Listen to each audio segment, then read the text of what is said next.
Hello दोस्तों, welcome. स्वागत है आपका आपके YouTube channel study with social सोना में। तो ये अति लघु सेशन है संस्कृत का। समय कम है इसलिए तेज़ी से आगे बढ़ेंगे। जितना हो सके उतना शेयर कर दो। फिर 1-2 दिन बाद हम लोगों की टेस्ट सीरीज शुरू कर दी जाएगी। तो लाइक करें, शेयर करें और सब्सक्राइब करना तो भूलें ही ना। ठीक, ओके, आगे बढ़ते हैं। आज का हमारा पहला क्वेश्चन है, दीर्घ स्वर कितने होते हैं? तो दीर्घ स्वरों की संख्या 8 होती है। कौन कौन सी? आ, ई, उ, री, ए, ऐ, ओ, औ। ठीक। अनुस्वार स्वर, तो भैया अनुस्वार और अनुनासिक का एक एक उदाहरण देना है। तो अनुस्वार का उदाहरण देखो, धर्म प्लस चल, धर्म चल, धर्म चल। ओके। अनुनासिक का उदाहरण जैसे दिग्धनाथ, दिग्नाथ। आगे चलते हैं, वांग्मय शब्द का संधि विच्छेद कीजिए तथा संधि का नाम लिखिए। वांग प्लस मयम मतलब अनुनासिक व्यंजन संधि है। वाणी के कितने रूप होते हैं? वाणी के 4 रूप होते हैं। कौन कौन से? कौन कौन से होते हैं? पदा, पश्यन्ति, मध्यमा और वैरवरी। पदा, पश्यन्ति, मध्यमा और वैरवरी। पदा, पश्यन्ति, मध्यमा और वैरवरी। पदा, पश्यन्ति, मध्यमा और वैरवरी। पदा, पश्यन्ति, मध्यमा और वैरवरी। वर्ण कितने प्रकार के होते हैं? वर्ण कितने प्रकार के होते हैं? वर्ण 2 प्रकार के होते हैं। वर्ण कितने प्रकार के होते हैं? वर्ण 2 प्रकार के होते हैं, स्वर और व्यंजन। ठीक। हा का उच्चारण स्थान कहाँ होता है? तो हा का उच्चारण स्थान कंठ होता है। ठीक। आगे बढ़ते हैं, टा वर्ण का उच्चारण स्थान क्या है? टा, देखो टा बोलते समय जीभ हमारी थोड़ा सा पीछे की ओर मुड़ जाती है तो मूर्धा हो जाती है। उसे क्या कहेंगे? मूर्धा या मूर्धन्य। ठीक। आगे बढ़ते हैं, चा वर्ण का उच्चारण स्थान क्या है? तालव्य।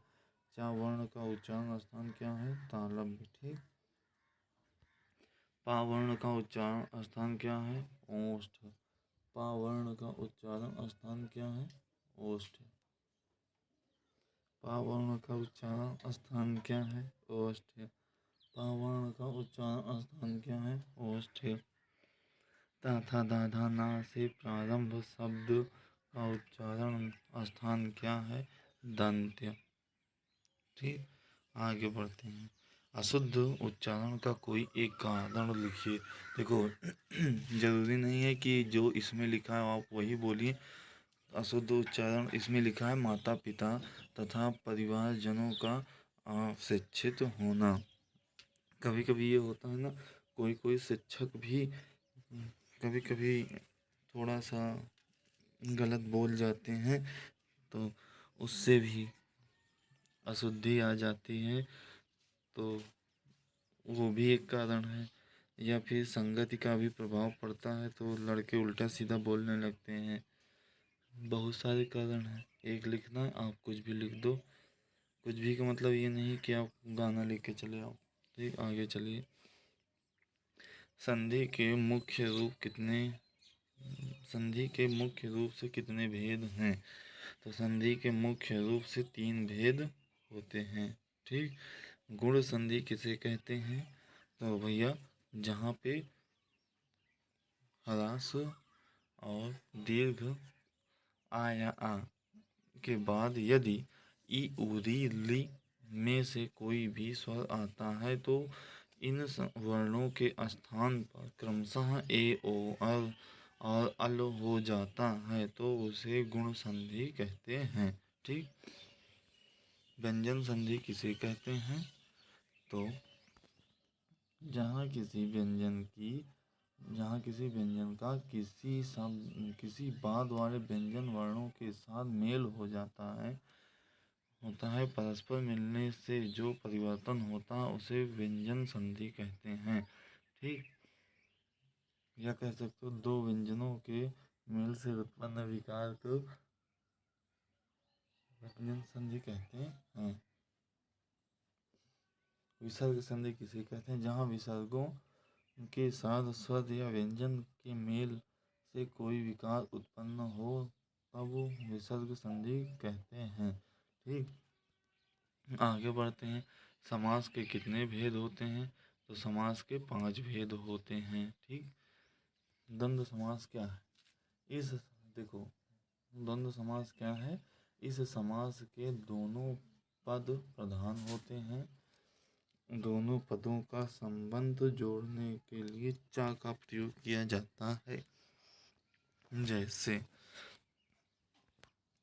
पितरौ है ना, पितरौ है तो पितरों में माता चा पिता चा, इस तरह से जोड़ा जाता है।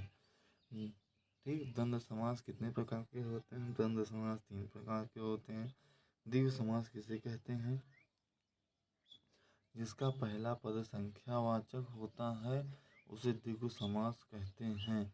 उदाहरण के लिए त्रैलोकी। ठीक, 3 लोग इसमें है। समास का अर्थ क्या है? समास का अर्थ है संक्षेप, 2 या 2 से अधिक सार्थक शब्दों को मिलाकर एक समस्त सार्थक स्वतंत्र शब्द बने उसे समास कहते हैं। ठीक, आगे चलते हैं। कर्मधारय समास किसे कहते हैं? जो सामासिक पद विशेषण विशेष या उपमा उपमेय से मिलकर बनते हैं वे कर्मधारय समास कहलाते हैं। जैसे नील कमल। अगला प्रश्न है तत्पुरुष समास क्या है? इसमें उत्तर पद प्रधान होता है। प्रथम पद में द्वितीय से लेकर सप्तमी तक की विभक्तियां लगी होती हैं। इसका विग्रह विभक्ति के अनुसार ही किया जाता है, जैसे राज पुरुष। ठीक, बहुब्रीहि समास क्या है? इसमें 2 पद प्रधान होते हैं तथा दोनों पद किसी तीसरे पद की विशेषता बताते हैं, जैसे दशानन। बहुब्रीहि समास के कितने भेद होते हैं? देखो बहुब्रीहि समास के 2 भेद होते हैं। ठीक है, ऊपर लिखा है, जाके पढ़ लो पहले वाले। नए प्लस अकह में कौन सी संधि है? तो नए प्लस अकह में अयादि संधि है। अवनीशः में कौन सी संधि है? तो अवनीशः में दीर्घ संधि है। महेशः में कौन सी संधि है? महेशः में गुण संधि है। देवालयः में कौन सी संधि है? देवालयः में दीर्घ संधि है। वसुधैव में कौन सी संधि है? वसुधैव में वृद्धि संधि है। पितृ किस विभक्ति एवं वचन का रूप है? तो पितृ चतुर्थी विभक्ति एक वचन का रूप होता है। ठीक, आगे चलते हैं। राजन का राज्य रूप किस विभक्ति का है? तो चतुर्थी में है। देखो पितृ किस विभक्ति एवं वचन किस विभक्ति एवं वचन का रूप है? तो चतुर्थी विभक्ति एक वचन। वैसे राजन का रूप बताओ चतुर्थी में। नदी शब्द का नद्यः रूप किस विभक्ति में बनता है? तो पंचमी षष्टमी में आता है। नाम रूप किस विभक्ति का वचन है? विभक्ति व वचन का है तो षष्ठी विभक्ति बहुवचन। धेनु का विभक्ति और वचन क्या है? सप्तमी विभक्ति और एक वचन। गुरुवै किस विभक्ति एवं वचन का रूप है? चतुर्थी विभक्ति एक वचन। पितृ शब्द का षष्ठी एक वचन का रूप है। पितृ शब्द का षष्ठी वचन एक रूप षष्ठी वचन का एक रूप तो पितु राज्ञः किस विभक्ति एवं वचन का रूप है तो द्वितीय विभक्ति और बहुवचन। भगवान किस विभक्ति एवं वचन का रूप है तो भगवान प्रथमा विभक्ति एवं एक वचन। क्रिया किसे कहते हैं? देखो, क्रिया किसे कहते हैं? जिस शब्द के द्वारा किसी कार्य के होने या करने का बोध होता है उसे क्रिया कहते हैं। ठीक, जिस शब्द के द्वारा किसी कार्य के होने या करने का बोध होता है उसे क्रिया कहते हैं। ठीक है, आगे बढ़ते हैं। क्रिया के मूल को कहते हैं, क्रिया के मूल को क्या कहते हैं? हाँ सॉरी, धातु किसे कहते हैं तो धातु, क्रिया के मूल रूप को धातु कहते हैं, जैसे पठ गम हस इत्यादि। ठीक, भू धातु लोट लकार प्रथम पुरुष बहुवचन क्या? भवन्तु। अस धातु लिट लकार प्रथम पुरुष एक वचन क्या होगा? अस धातु लिट लकार प्रथम पुरुष एक वचन क्या होगा? अस मतलब भविष्य होता है तो अस का भविष्यति। गम धातु विधिलिंग लकार उत्तम पुरुष एक वचन क्या होगा तो गम मतलब जाना होता है, गच्छेयम, गच्छेयम। हाँ, प्रश्न, पठ धातु के विधिलिंग लकार मध्यम पुरुष एक वचन का रूप लिखिए। मध्यम पुरुष एक वचन का रूप लिखिए। पठेत, पठे। पीताम्बरा में कौन सा समास है? बहुब्रीहि समास। पितरौ में कौन सा समास है? द्वंद्व समास। त्रिलोचन में कौन सा समास है? द्विगु समास। राम कृष्णौ में कौन सा समास है? द्वंद्व समास। राजपुरुषः में कौन सा समास है? तत्पुरुष समास। हरिहरौ में कौन सा समास है?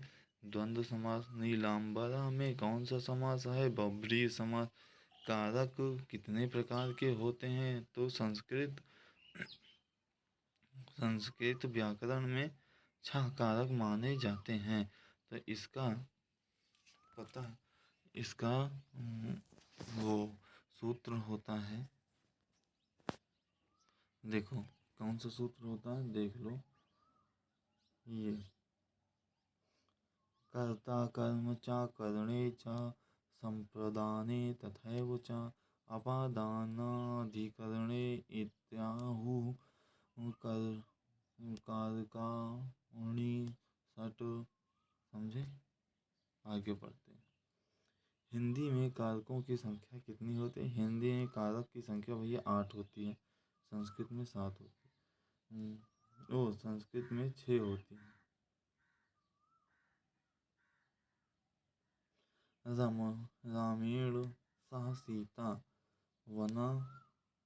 वनम गतवती। वाक्य में रामेण पद में कौन सी विभक्ति है? तो बताओ, वाक्य में कौन सी विभक्ति है? तो तृतीय विभक्ति। रामेण मतलब तृतीय विभक्ति। अगला प्रश्न है, दशरथ पुत्र वनम अगच्छत्। दशरथ से पद में कौन सी विभक्ति है?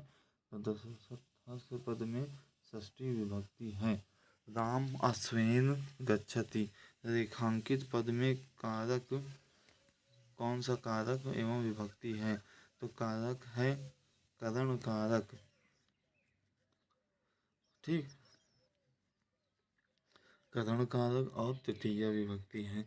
गुरुवे नमः में रेखांकित पद में कौन सा कारक एवं विभक्ति है? तो संप्रदान कारक एवं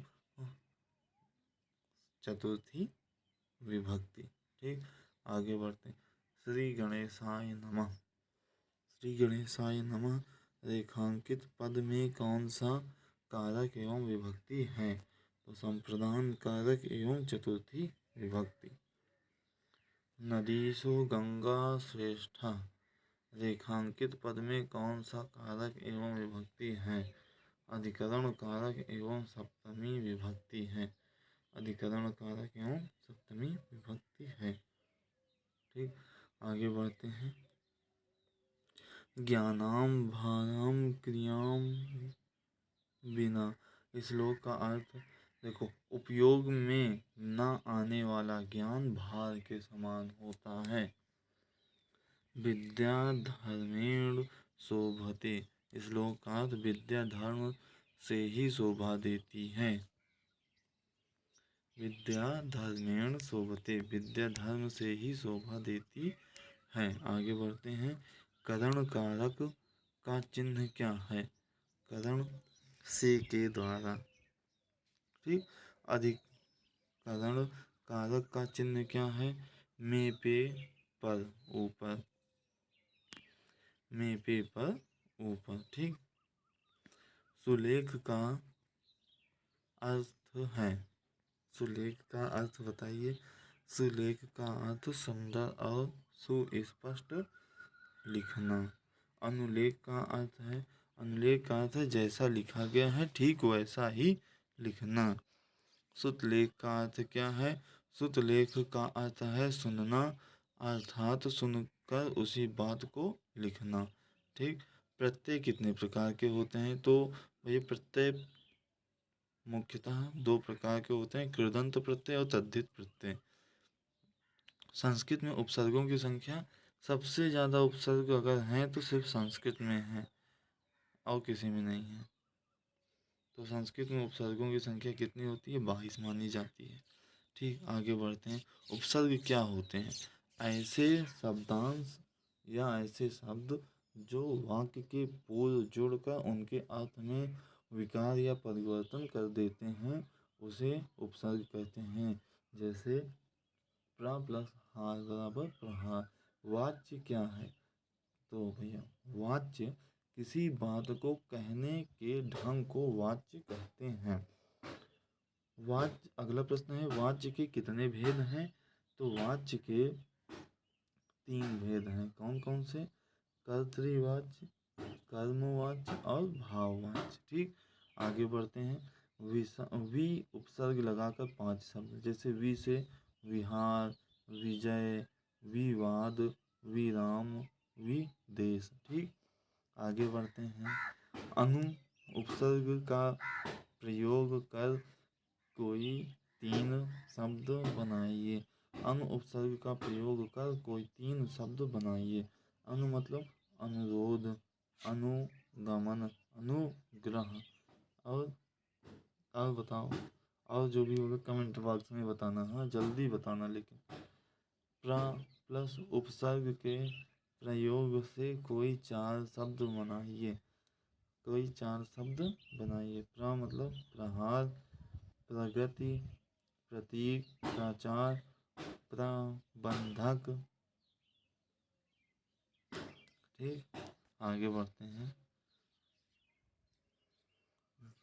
तव्यत, तव्यत या तव्य प्रत्यय से कोई 2, मतलब प्रत्यय कहाँ लिखेगा लगेगा? पीछे लगता है, वाक्य या वाक्यांश के पीछे। पठ में जोड़ दो। पठ प्लस तव्यत मतलब पठ, पठितव्यम। कृत में जोड़ दो, कृतव्यम। कत या ता प्रत्यय के प्रयोग से कोई 4 शब्द बनाइए। हस प्लस कत, हसी, हसीतम। ठीक, द प्लस कत, दत्तम। भू प्लस कत मतलब भूतम। ग्रह प्लस कत प्लस ग्राहितम। प्रत्यय को परिभाषित कीजिए। ऐसे शब्द जो धातु के अंत में जुड़कर उनके अर्थ में परिवर्तन कर देते हैं, उनके अर्थ में परिवर्तन कर देते हैं, वे प्रत्यय कहलाते हैं। ठीक, आगे बढ़ते हैं। संस्कृत शिक्षण में उपयुक्त उपकरणों के नाम उल्लेख कीजिए। तो संस्कृत शिक्षण में क्या क्या प्रयोग होता है? देखो, लिखने के लिए श्यामपट्ट। किससे लिखेंगे? हाँ, उसके लिए चाक या खड़िया या फिर वो उसको क्या कहते हैं, अरे मार्कर, ठीक, चार्ट भी लगता है, हरित पट्ट भी लगता है, मानचित्र भी लगता है, और भी डस्टर भी मिटाने के लिए लगता है। ठीक है, आगे चलते हैं। पितृ शब्द रूप पंचमी विभक्ति के तीनों वचनों में लिखिए। पितृ, प्री, पृथिभ्याम और पृथिभ्या। झलम जासोदयंत किस संधि का सूत्र है? इसकी परिभाषा लिखिए। जसम संधि। यदि यदि वर्ग का प्रथम, द्वितीय, तृतीय और चतुर्थ और या व या रा ला वा में से कोई वर्ण हो तो अपने ही वर्ण के तृतीय वर्ण हो जाते हैं। जैसे जैसे दिग प्लस अंबर बराबर दिगंबर, और जगत धन ईश बराबर जगदीश। ठीक, आगे बढ़ते हैं। अस धातु लट लकार का रूप उत्तम पुरुष के रूप में तीनों वचनों में लिखिए। जैसे आसम, अश्व, आसव, आसम। ठीक, आगे चलते हैं। अभी उपसर्ग लगाकर कोई चार शब्द बनाइए। अभिमाना, अभिगमनम, अभिज्ञानम, अभिमुखम। ठीक, पश्यन शब्द में धातु एवं प्रत्यय लिखिए। धातु एवं प्रत्यय लिखिए। धातु एवं प्रत्यय लिखिए। तो वही दृश्य धातु और सत्रि प्रत्यय। रामाय गाम ददाति में कौन सा कारक है? रामाय गाम ददाति में संप्रदान कारक या चतुर्थी विभक्ति और एक वचन का प्रयोग किया गया है। गुरु शब्द के सप्तमी विभक्ति के सभी वचनों के रूप में लिखिए। गुरु शब्द में गुरो, गुरुओ, गुरुओ, गुरु, गुरुस। ठीक, नायका, नायका का संधि विच्छेद कीजिए तो नय धन अकह बराबर नायका। आदि अयादि संधि है। गम धातु में का त्व प्रत्यय लगाकर बनाइए। गम प्लस कत्वा मतलब गत्वा। अक प्लस प्रत्याहार के अंतर्गत कौन से वर्ण, कौन कौन वर्ण आते हैं? अक प्रत्याहार मतलब आ ई उ री ली, आ ई उ री ली। ठीक, गम धातु में कोई दो उपसर्ग लगाकर शब्द लिखिए। गम में अनु उपसर्ग लगाना है। ठीक, अनुगमनम। गम में प्रति उपसर्ग लगाते तो प्रतिगमनम। ठीक, अब आगे चलते हैं। परोपकार शब्द का समास विग्रह करो। परोपकार शब्द में तत्पुरुष समास है। परेशान उपकार। मातृ शब्द के षष्ठी विभक्ति के तीनों वचनों के रूप लिखिए। मातृ शब्द के षष्ठी विभक्ति देखो, मातृ शब्द का षष्ठी विभक्ति क्या होगा? मातुः, मातरौ, मातृ, मातृणाम। श्रु मतलब सुनना होता है। धातु लट लकार प्रथम पुरुष के सभी वचन लिखिए। देखो, श्रु, श्रु मतलब होता है सुनना, तो धातु रूप के लट लकार प्रथम पुरुष। श्री तो, श्रीनोति, श्रीगुप्तः और श्रृण्वन्ति। ठीक, पारम, पार बद्धमुत्तमाजनः न परित्याजनित। श्लोक का अर्थ: उत्तम प्रकृति के लोग एक बार कार्य प्रारंभ करके उसका परित्याग नहीं करते हैं। युष्मद् शब्द के प्रथमा विभक्ति के तीनों वचन का रूप लिखिए। युष्मद् शब्द के प्रथमा विभक्ति तीनों वचन का रूप लिखिए। प्रथमा विभक्ति त्वम यूवाम यूयम। ठीक। बलिम यचाते वसुधाम में बलि का कर्म संज्ञा विधायक सूत्र लिखिए। तो दुहयाच पच दंड कृशवाहम। श्याम बुद्धिमान लड़का है। वाक् संधि अनुवाद करना है संस्कृत में। श्यामः बुद्धिमानः बालकः अस्ति। श्यामः बुद्धिमानः बालकः अस्ति। ठीक। पितरौ शब्द का समास विग्रह एवं समास का नाम लिखिए। समास मतलब द्वंद्व समास। पिता च पिता च पितरौ माता। यह समास एक शेष द्वंद्व समास है। ठीक। आगे बढ़ते हैं। अक प्रत्याहार में प्रत्याहार कौन कौन से वर्ण आते हैं तभी अभी बताया। तो अक प्रत्याहार में 5 वर्ण आते हैं। कौन कौन से? आ इ उ री ली। अस्मद शब्द के प्रथमा विभक्ति के तीनों वचनों के रूप लिखिए। अहम, आवाम, वयम। ठीक। आगे बढ़ते हैं। अच प्रत्याहार के अंतर्गत कौन कौन से आते हैं? अच में आते हैं, देखो, आ इ उ री ली तो आते ही हैं। इसमें ए ऐ ओ औ भी आते हैं। मतलब 5 4 9 वर्ण आते हैं। वृंतम यत्नेन संरक्षेत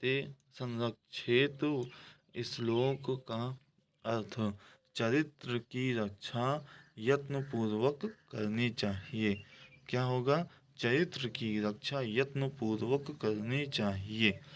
ठीक। नासिका के द्वारा कितने वर्णों का उच्चारण होता है? नासिका के द्वारा 5 वर्णों का उच्चारण होता है। कौन सा? अंगा, इया, अड़ा, ना, न और मा। ठीक। भगवान वासुदेव को नमस्कार है। वाक्य का संस्कृत में अनुवाद। भगवते वासुदेवाय नमः। प्र उपसर्ग लगाकर कोई 2 शब्द बताइए। जैसे प्र से प्रसादः, प्र से प्रमाणम, और बताइए प्रहारः, प्रकारः। दीर्घ संधि का सूत्र लिखिए। अकः सर्वेण दीर्घः। अकः सर्वेण दीर्घः। फिर से बताओ। अकः सर्वेण दीर्घः।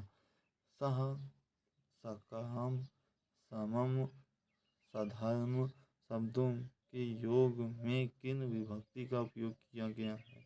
तो सब में तृतीय विभक्ति का उपयोग किया गया है। नयात पथः प्रविचलन्ति पदम न धीरा।